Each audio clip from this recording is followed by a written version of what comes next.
Justice Pakistan का अदालती इस्लाहात करने का आज़म, हाईकोर्ट का भी इस्लाहात के लिए रूल्स कमेटी की तरमीम पर अमल दरामद का आगाज। इस हवाले से क्या अपडेट्स हैं?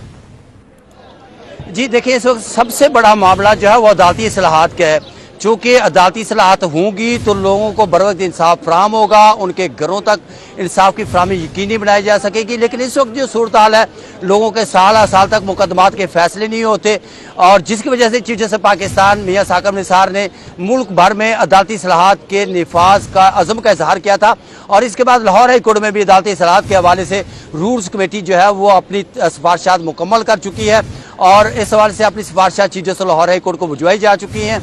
ये सिफारिशात जो थी लाहौर हाई कोर्ट के जस्टिस अमीनुद्दीन खान की सरबराही में जजेस की कमेटी ने तश्कील दी थी, इसको सिफारिशात को तैयार किया था, और इसमें एक वकील शामिल थे जिसका नाम है जफर इकबाल कलानूरी। बाकी जजेस हैं, सिर्फ एक वकील है जो इस रूल्स कमेटी में शामिल थे। उन्हीं से बात करते हैं कि इस्लाहात क्या हो रही हैं, अदालती निज़ाम में क्या तब्दीलियाँ आ रही हैं, और दीवानी केसेस का क्या होगा। इसी हवाले से बात करते हैं जफर इकबाल कलानूरी से। जफर साहब बताएं, आपने वाहिद वकील हैं जो जजेस की कमेटी में शामिल हैं, और जो सिफारिशात तैयार हुई हैं उसमें क्या क्या सिफारिशात हैं और किस मरहले पे पहुंची है? देखिए जी, मैं आपकी वसात से एक बात करना चाहता हूं कि मेरे चीफ जस्टिस साहब लोगों को ये बात कह रहे हैं कि जी जो काम पार्लियामेंट का असल है वो कानून साजी है, वो करते नहीं और सियासी मसलों में फंसाया हुआ है। तमाम जो सेक्टर्स हैं सोसाइटी के वो फेल हो चुके हैं, उसके अंदर जुडिशरी भी शामिल है। इसका बरमला उन्होंने इज़हार किया है कि हमारे मामलात भी ठीक नहीं है, यहाँ पे इंसाफ बहुत दूर की कौड़ी है, लोग तड़प रहे हैं, तीसरी नस्ल तक इंसाफ नहीं मिलता। उन्होंने कहा कि हम अपना हाउस भी इन ऑर्डर करेंगे। इस सिलसिले में उन्होंने हाथ जोड़ के रिक्वेस्ट की है सारी बार एसोसिएशंस को और आपके जजेस को भी कि आप मेरा साथ दें। तो हमने घर से इसका आगाज़ कर दिया है।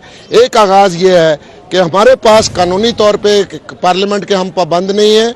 ज़ाब्ता दीवानी के अंदर जो कि 1908 का एक दकियानूसी ज़ाब्ता दीवानी है, उसके अंदर तरमीम करने का हमें इख्तियार है। उसकी एक कमेटी होती है, और वो कमेटी जो है हाई कोर्ट में जस्टिस अमीनुद्दीन साहब की सरबराही में 14 माह की बड़ी ज़बरदस्त जद्दोजहद की है। उनके साथ जजेस में शाहिद करीम साहब हैं, शम्स मिर्ज़ा साहब हैं, तारिक अब्बासी साहब हैं। हमने दिन रात लगा के एक नई CPC लिख दी है।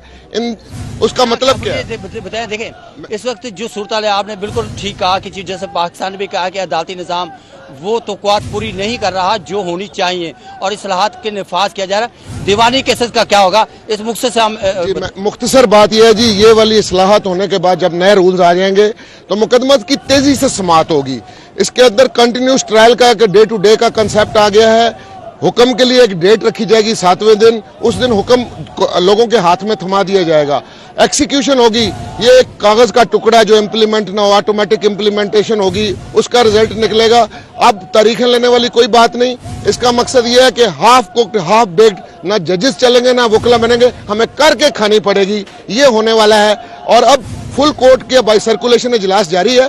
यावर अली साहब ने भी इस पर बहुत ताउन किया, मंसूर अली शाह साहब ने बहुत काम किया, और ये सारी हिदायत हमने चीफ जस्टिस साहब से ली है, और आप देखेंगे कि हम आपको ये करके दिखाएंगे बहुत जल्द। एक हफ्ते के अंदर ये नया निज़ाम आ रहा है जिसमें तेजी से मुकदमात की समात होगी और लोगों की सुनी जाएगी। बहुत शुक्रिया। ये थे जफर इकबाल कलानूरी, ये हैं जो एक वकील हैं जो लोगों की इस्लाहात के हवाले से उस कमेटी में शामिल थे, और बता रहे थे कि जो इस्लाहात होंगी लोगों को बर वक्त इंसाफ मिलेगा, कानून साजी होगी। रूल्स कमेटी इसकी हतमी मंजूरी हो चुकी है, चीफ जस्टिस साहब सर्कुलेट कर रहे हैं। तमाम जजेस इस पे हतमी रह देने के बाद ये जो सिफारिशात होंगी वो हुकूमत को भिजवाई जाएगी, जिसके बाद इसको कानूनी शक्ल दे दी जाएगी, और इसके बाद दीवानी केसेस रोजाना की बुनियाद पर उनके समात होंगे और जल्द उनके फैसले होंगे। जी मलिक अशरफ, बहुत शुक्रिया।